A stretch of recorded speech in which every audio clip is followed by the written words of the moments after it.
Hey guys, welcome back to Gladius. This is episode 2. We're going to go ahead and load up our game real quick here. And today we're going to start getting into the meat of some actual battles going on. We're still here at Fluich. Again, probably butchering the name of this place. It doesn't really ever pronounce it in game that I know of.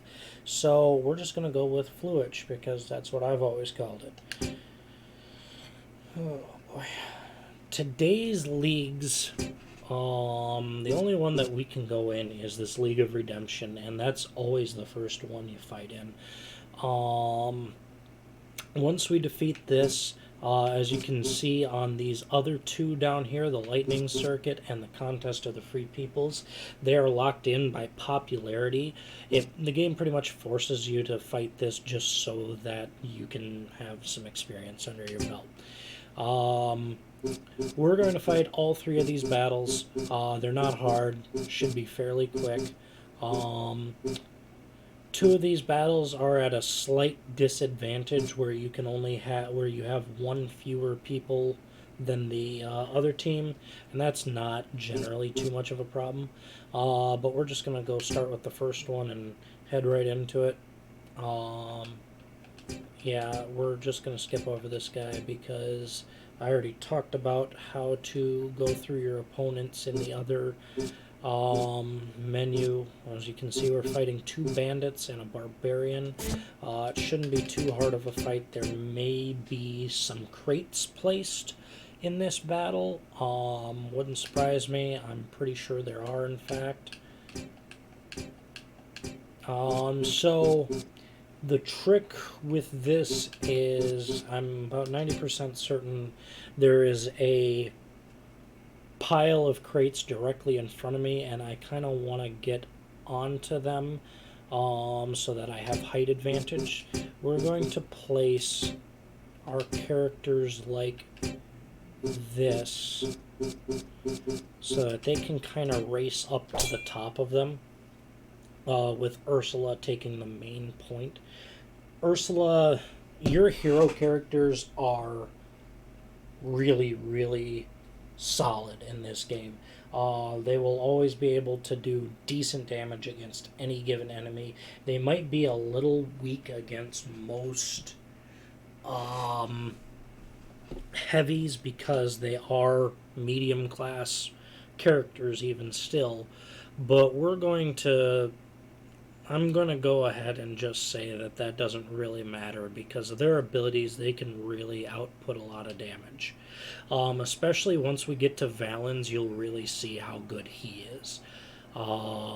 Because he has some unique... I'm guessing I'm wrong about this map. That must be one of the later battles in this league. Again, haven't played for quite a while, so just one of those things.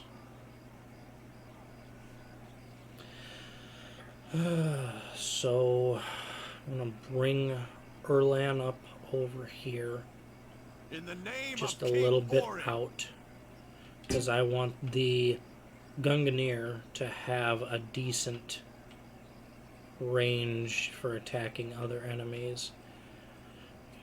I want Ursula up over here.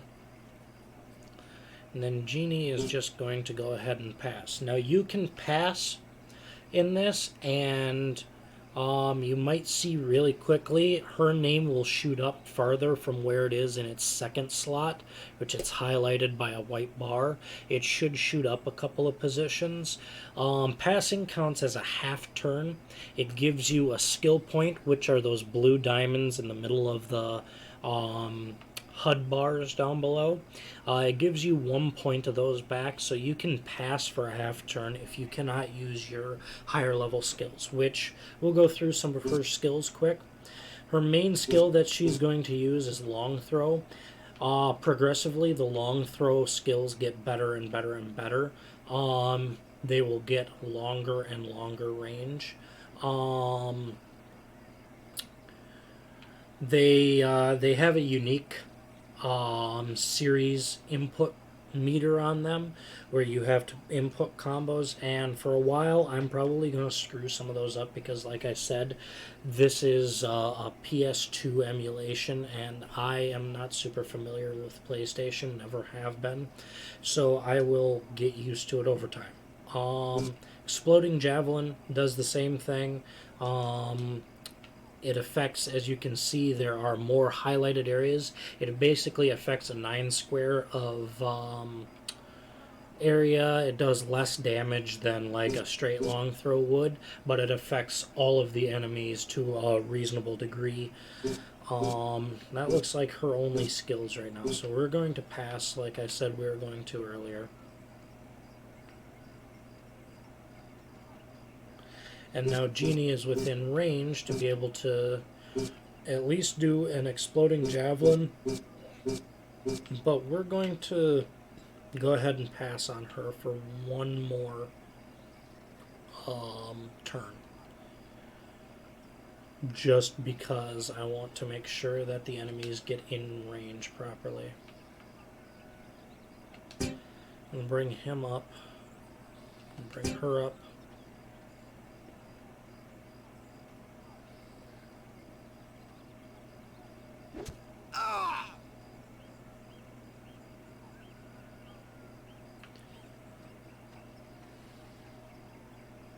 Alright, perfect positioning for a long throw. Now you can see that that has a good percentage of his bar gone. The meter that you're going to see, I will explain afterwards because it requires me putting in these inputs very quickly. Basically, it's a tick down meter. The longer it takes you to input the series, the less damage you do. You want to be as fast as possible for that reason.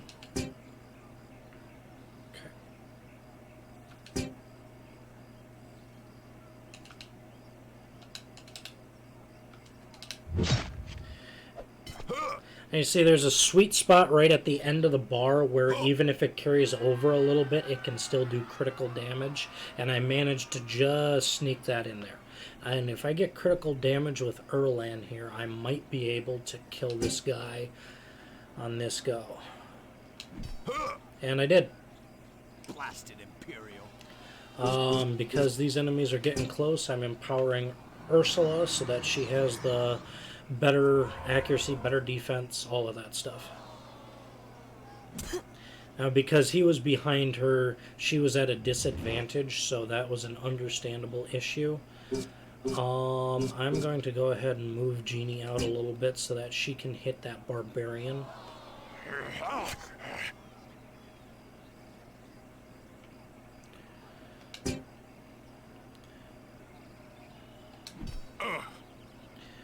Now again, Erlan is a medium character, so he's going to deal a lot more damage to light characters like this bandit that we're both wailing on. And that was a bad timing on my part, otherwise he'd have been dead.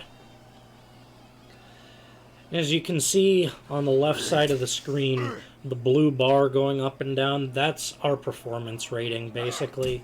We get critical hits, we're going to do better. We get normal hits, it's okay.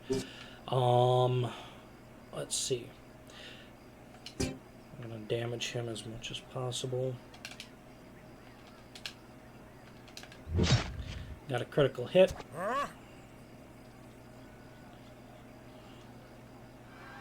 And you see our attack affinity just went up. That means we get more affinity on our attacks, I believe. I could be wrong on that. It could be more affinity damage that we're doing, but I don't think that's the case. For Nordog! And he's dead.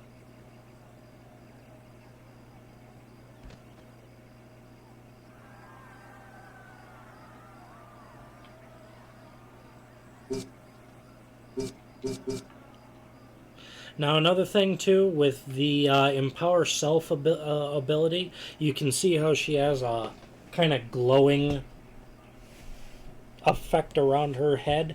That will wear off, and there will also be a tone that happens when that occurs. And like I said in the last video, I think that lasts 3 rounds.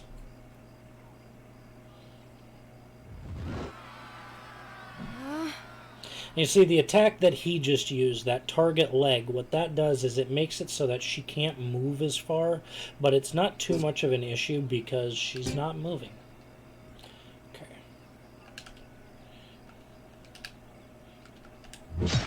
Just barely got that one in. Like I said, I'm not very good with PlayStation-style controls, and it doesn't help that I'm using an Xbox-style controller on my computer to use this. You see there, we got paid 115 bucks. Got a little bit of experience going around. We're going to move straight into the next battle. And like I said before, your gladiators heal between battles. This is going to be a rough one because there's 3 bandits and a barbarian here. We're going to be at a slight disadvantage on this one, so we have to be very careful. This is a situation where could very well lose if I'm not careful. Nope. Make sure we rotate her. If we do lose, then we'll have a better idea what's going on. That's the way this game goes.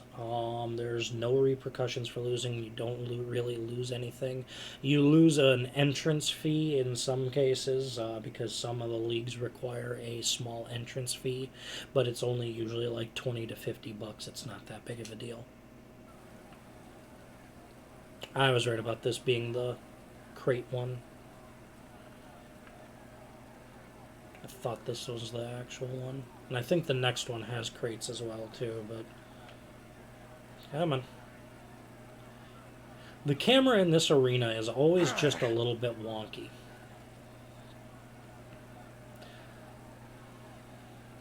You see, it might actually behoove us to kind of take up these corner slots with Erlan and Ursula, because we'll remain higher than the ones around us without having to be at the very highest points. Because even the little small ones, like these ones that I'm highlighting over, that's considered a raised area and thus has effect. I'm going to pass with Jeannie because I want her right about where Ursula is for right now. But if we stay at these corner ones, enemies can attack diagonally with some abilities. They have to have, like, in this case, like, this guy here, you can see he has a little spear. He might have an attack called Spear Attack, which allows him to attack diagonally. But most of them will not have that. We're going to go ahead and just pass again.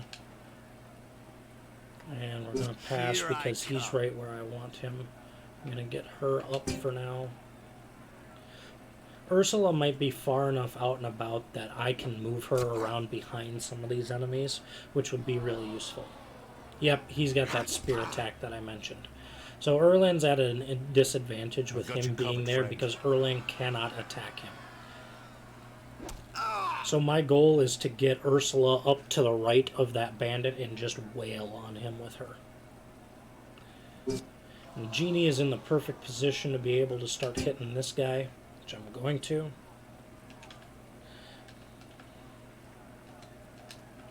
Ah, screwed that up. I forgot what buttons were which. So I didn't do crap for damage. For Nordog! Huh.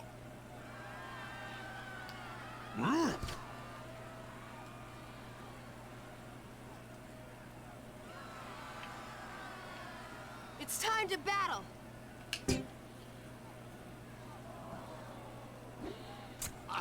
Erlan's problem right now is he's getting wailed on by 3 people. I might have to retreat him out. But at the same time, that might not be a good idea either.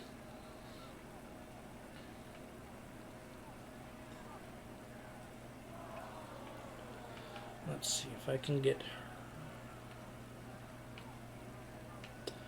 I'm going to take the chance that I can kill this guy with Jeannie coming up on my next turn. And I'm going to start wailing on this girl over here. For Nordog! Could have done that better. I have to get a critical to kill him.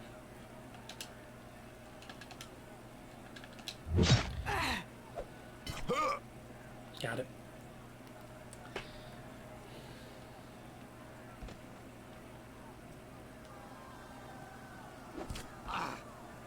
And Erland's dead.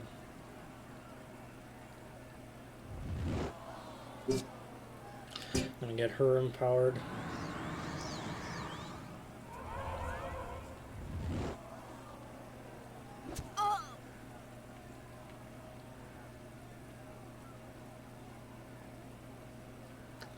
See that the AI in this game isn't necessarily the smartest. The smart thing to do for that barbarian would have gone up here where she can attack downwards, but not much that can be done about that.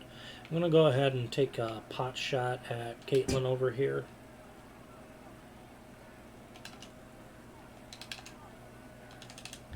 And then sometimes you get really easy combos like that where it's the same ones right in a row.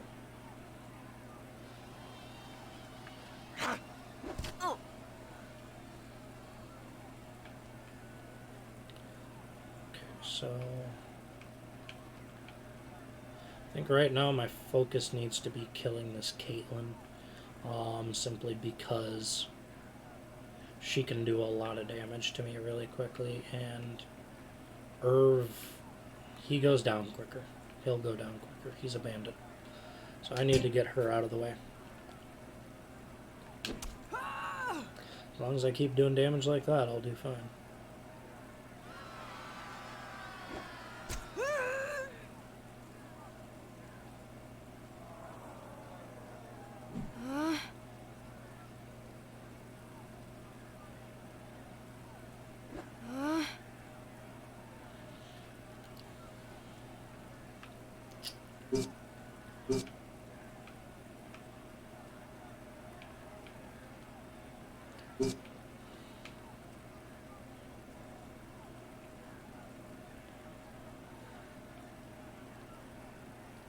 So the other thing that you can do is you can plan extra long movements so that you can continue moving after other enemies have already done so.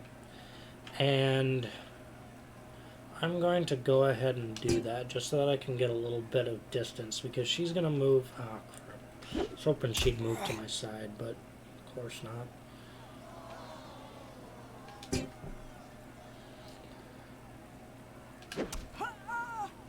One more attack on her and she'll be dead. I've got you covered, friend.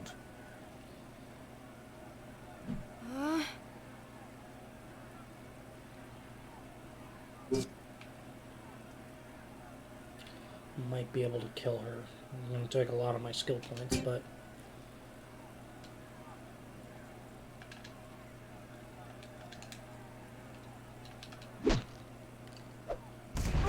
Oh, killed her. That's all that matters.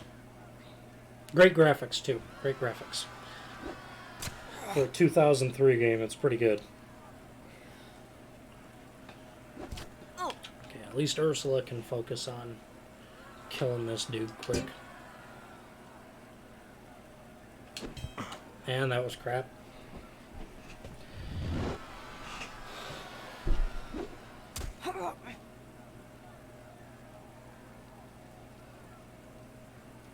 I must concentrate now. Okay, that sound that was just heard, that was Ursula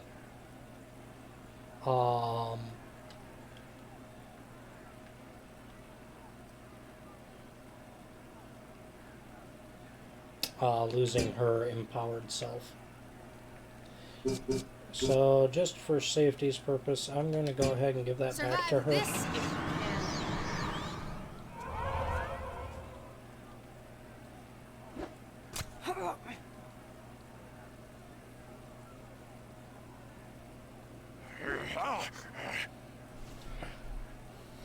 I find that a lot of the heroes have like a straight up well over 50% chance to dodge any attacks coming from the front as long as they're empowered. It's usually a pretty good chance they can just straight up dodge. Now here, I am close enough that I can... Let's see here. What would be the smart thing for me? I think I'm actually going to continue Because I kind of want that bandit off to the right there to go up towards Ursula. If I move far enough away, she might actually head up that way. I heavily favor range damage in this game simply because it is so beneficial. Now I can long throw into him and kill him.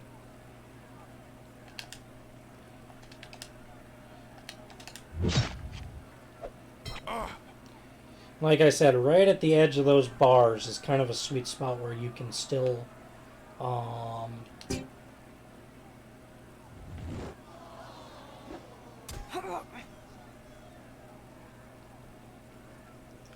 going to just go ahead and move Jeannie down this way a little ways. If I get a critical, I might be able to kill her. Got her. That's what height advantage does. It's really, really useful.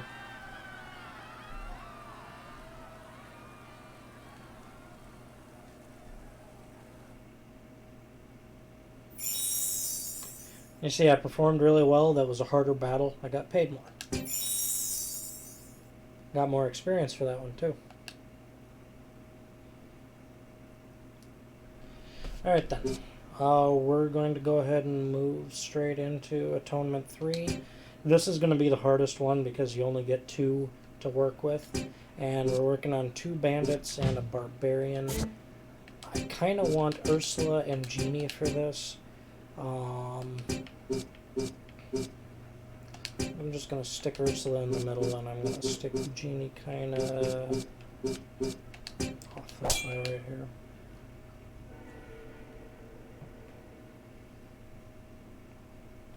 If we can get that barbarian down quick, we can get the bandits at our leisure. That's what I thought, more damn boxes.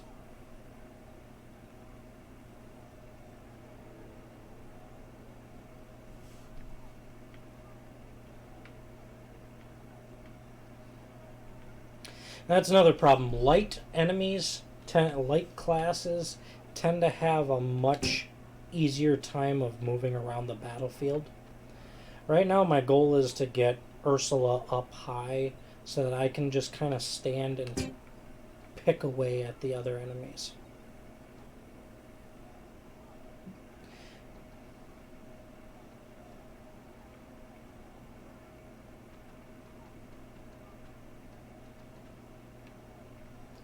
I'll get right up here, and she'll be pretty well set up against other enemies. Oh, I don't like that they're ganging up on my fucking Gunganeer. Shit. I'm gonna put her on the long movement. I want her to get up over in here, kind of thing. Get away from these enemies so that they move off towards Ursula. Oh.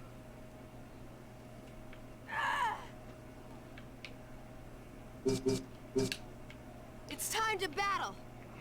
Who's the next one? Royce. She won't be able to reach. I'm gonna empower Survive self. this if You can can. also pre-face your characters in specific directions, which is what I just did. Royce won't be able to get up to her before this Ronald does. So having Ursula facing Ronald is helpful. I'm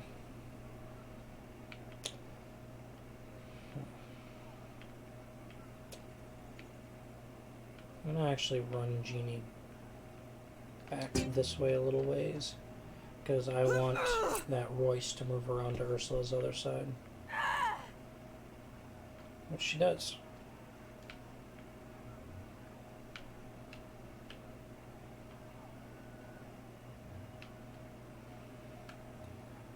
I could damn near kill her. I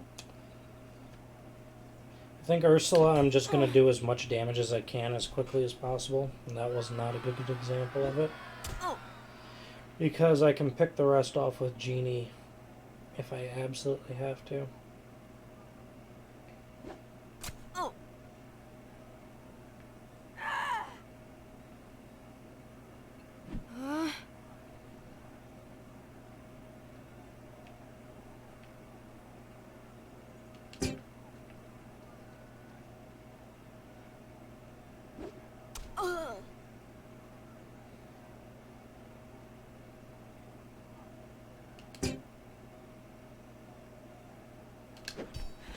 Dead. Time Good. to get serious.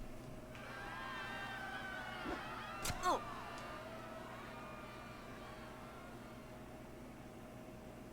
Oh. Now this is kind of a bad situation where you have enemies right on opposite sides of your like tank character, Will not fail. because they can just hit her from both sides. I want as much damage done to Ronal as possible. Huh?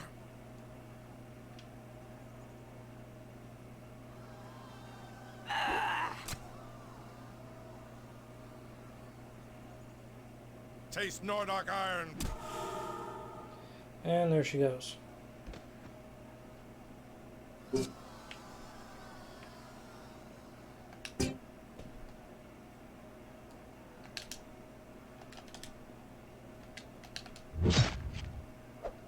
Huh?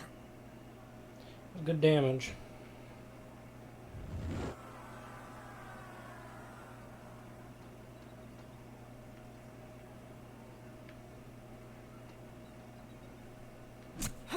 This is where things get really fucking dicey. I'm probably gonna lose this one.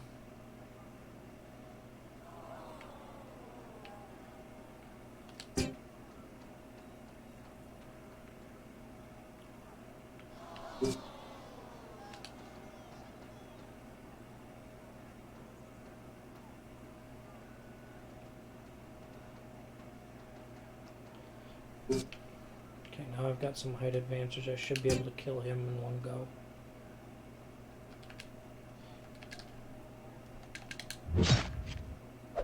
Huh? His body in the way is also going to create kind of like... Now you see, this is where she starts getting multiple attacks to my own. So what I'm going to do is I'm just going to run right along here and come down over to here.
Shit.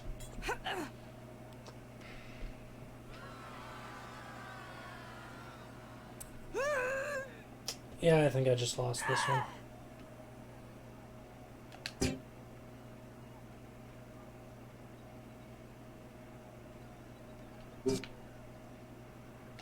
As I can get a critical on this one.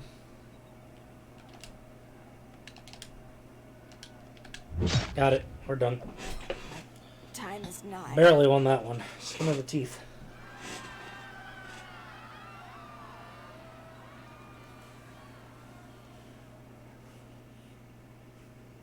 So we got paid again, and we got the extra stuff. We got 2 cups towards the tournament.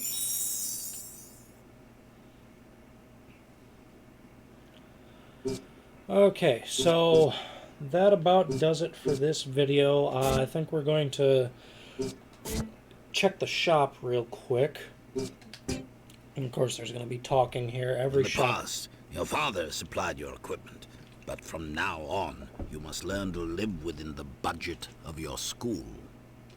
Shops like this one carry all the supplies you will need. My old friend Ulf will talk you through equipping your school. Eustace is friends with literally everyone. It is a pleasure to meet the children of Orin II. Let me show you how to make the best purchases for your new school. Yeah, so I'm just going to skip past this.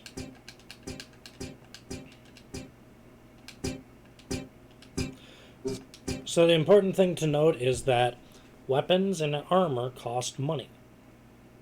That's about it. Some shops only sell specific affinities. I don't have anywhere near enough for these items. Can I afford a shield for her? I can. 3 points isn't that good, but at this level, you know, you get what you get.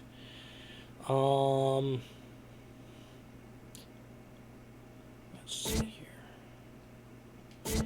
I'm actually going to hit the sell button and take a look at that. Inspect it. So none of my classes can use it right now. I'm just going to go ahead and sell that. Got a little extra money. Can we get her a better spear? No, we cannot. We're about 500 short.